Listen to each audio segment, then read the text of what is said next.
looking for? I'm so tired of it. It just makes no sense to me. And I'm tired that we keep giving it so much energy. And I'm tired of it being people who are not in this circle or space at all, who suddenly have all these opinions about how these women need to treat Caitlin Clark.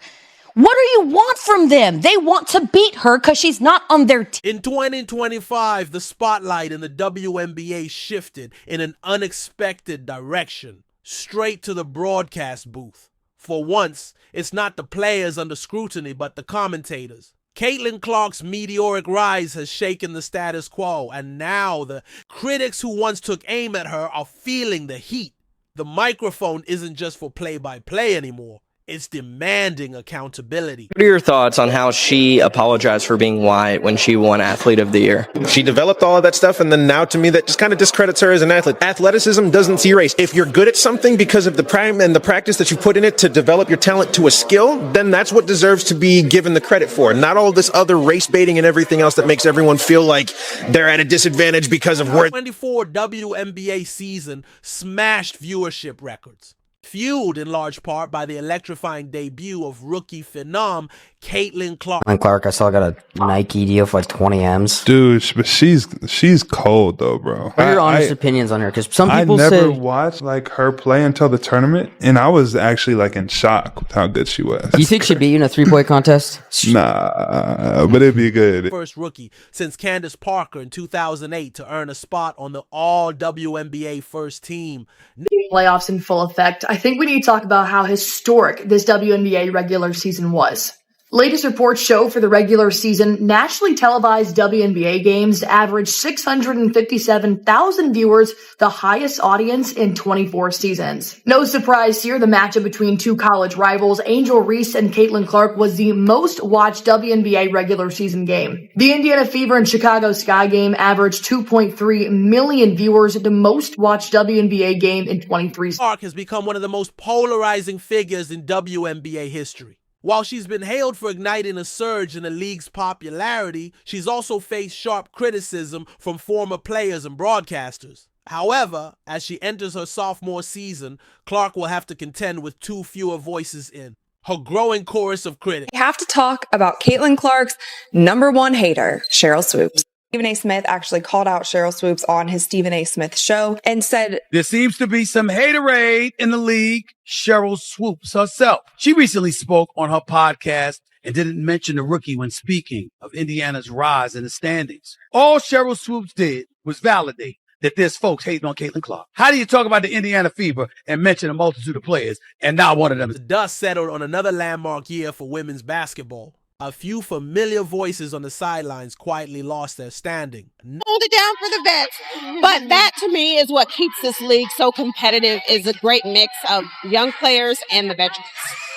Thing I feel is unfair for Caitlin Clark is she's always saddled with these issues that she doesn't have herself. This is not, they pitted Angel Reese against her, and it was always coming down to race and all these things. Caitlin Clark said in that interview, "I earned everything I got." Her stats speak for themselves. She broke records that were 50 years old. But recognizing that this was built on the shoulders of people, a game she admired, players and teammates that she loved. And the most important thing she said, actually, as the 2025 season draws near, WNBA franchises are reevaluating their on-air talent to better connect with the Clark-driven fan base, and some tough decisions are being made. First up, Cheryl Swoops. The three-time WNBA MVP has stirred controversy with her outspoken views on Caitlin Clark's influence on the Indiana Fever, from implying locker room strife to criticizing the management of veteran guard Kelsey Mitchell. Swoops has made bold assertions about the Fever's internal dynamics, sparking heated debates among fans and analysts alike. will eventually be a good pro. I don't think Angel will come into the league immediately and dominate the way people think she will. And I say that for people who have never watched a WNBA game. It's good. Like there's talent. Like these women can play. And because there are very few roster spots. Like it's a real job. So people look at new players coming in, whether that's out of college, players who've been overseas, and they look at that and say, oh, you trying to come take my job. Like, nah, it's not going to be that easy. So will Caitlin Clark be a good pro? Absolutely. Will Caitlin Clark come into the WNBA and do what she's doing right now immediately? Absolutely not. Consistently criticized the young star, with many seeing her remarks as a direct rebuttal to the backlash she received from Clark's expanding army of supporters. Similarly, Cindy Brunson has built a reputation for calling out both Caitlin Clark and the Indiana Fever. Despite Clark's role in attracting a fresh audience to the WNBA and elevating the league to new heights, Brunson has remained one of the more vocal detractors. I can't feel my face. Oh. I can't feel it. Are they? She gonna do it. Nah, I don't think she let that just go. I'm gonna just be honest. Caitlin Clark did the smartest thing that she could have. People didn't know, like, one, she was hated. Injuries were like on the same level. One was antics, one was just hated. People don't realize the South Carolina, and when she turned and did one of those, she wasn't actually liked. What happened is when she got hit with her own ish, I'm pretty sure her and her group said, don't ever do it again. Don't ever do it again. You're the victim now. Be the victim. Stay the victim. Caitlin Clark would come back, or I honestly can't feel my face. Oh man, it's just that anticipation. Are they gonna do it again? I don't think she's gonna let it slide. What Caitlin did was the smartest move. People didn't realize she was hated, and the injuries were almost like the same level of controversy.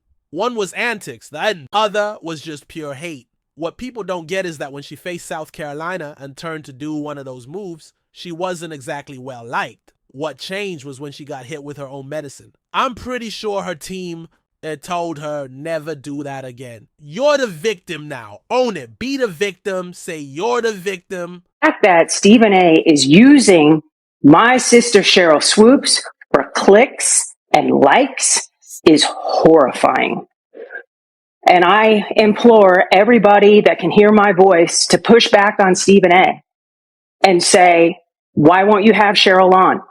Why won't you have Monica McNutt back? Because they called him out.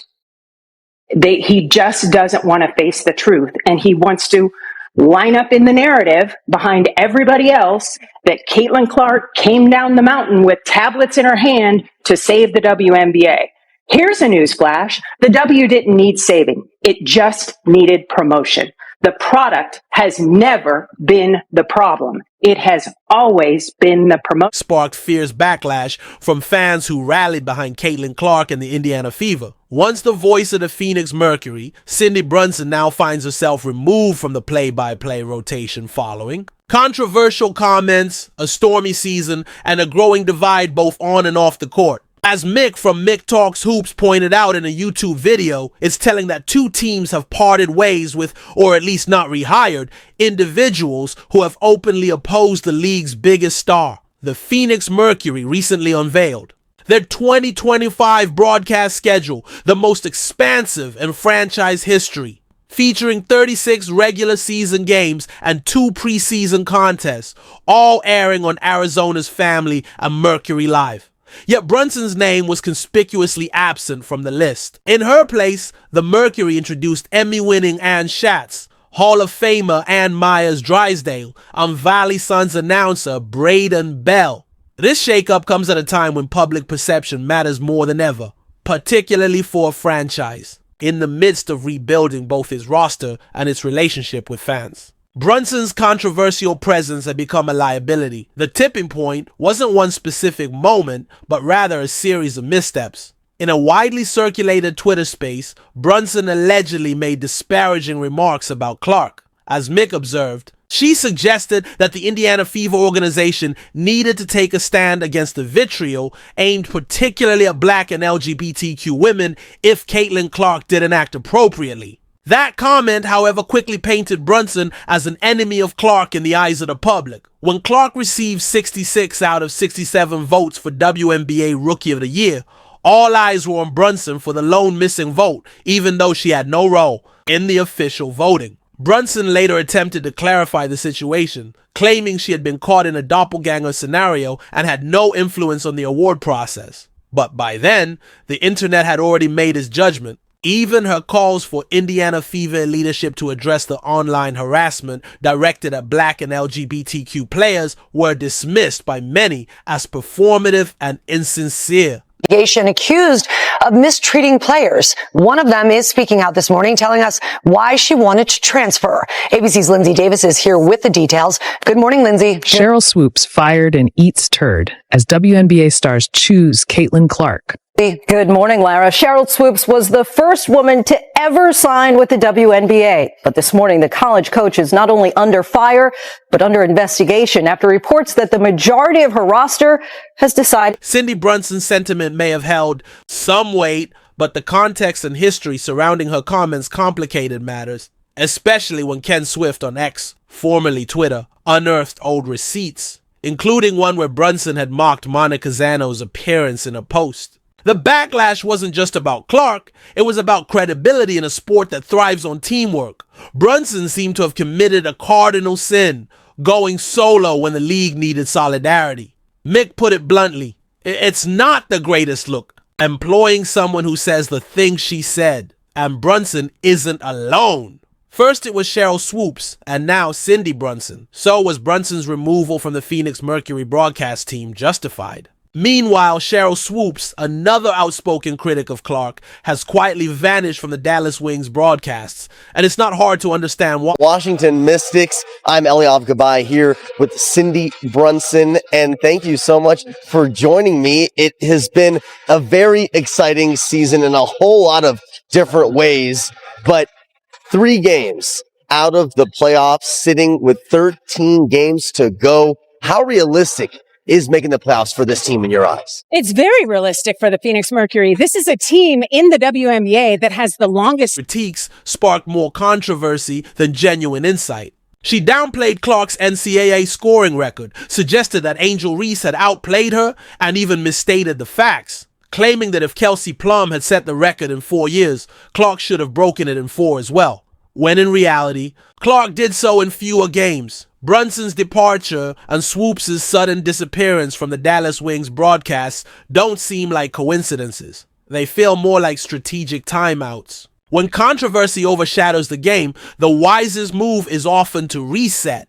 The result? The Wings landed at the very bottom of Awful Announcing's 2024 local WNBA broadcaster rankings, while the Mercury followed just 1 spot higher at 11th, with Cindy Brunson and Ann Myers-Drysdale in the booth. Although the duo earned a B grade, the report made it clear that perception was far out of sync with performance. Relationship quick, but the fact that the relationship was severed because there was a difference in opinion, that's unfortunate. You know, I have a lot of stuff, so I might mispronounce someone. I'm trying to correct it. Right. If somebody tries to correct me and I sever a relationship or I'm no longer on speaking terms, we never had a friendship to begin with. Right. Caitlin Clark is a polarizing figure. People gravitate towards her. It's okay. Caitlin Clark's success doesn't diminish what Cheryl Swoops accomplished. Caitlin Clark's arrival doesn't diminish anything that they've done. I don't get this old guard. People wasn't phonetic. It wasn't buzzing. The WNBA, and people didn't talk about it like they do. Instead of being upset about it, I'm a ride the wave. Right. Look, I love Cheryl Swoops, but I don't think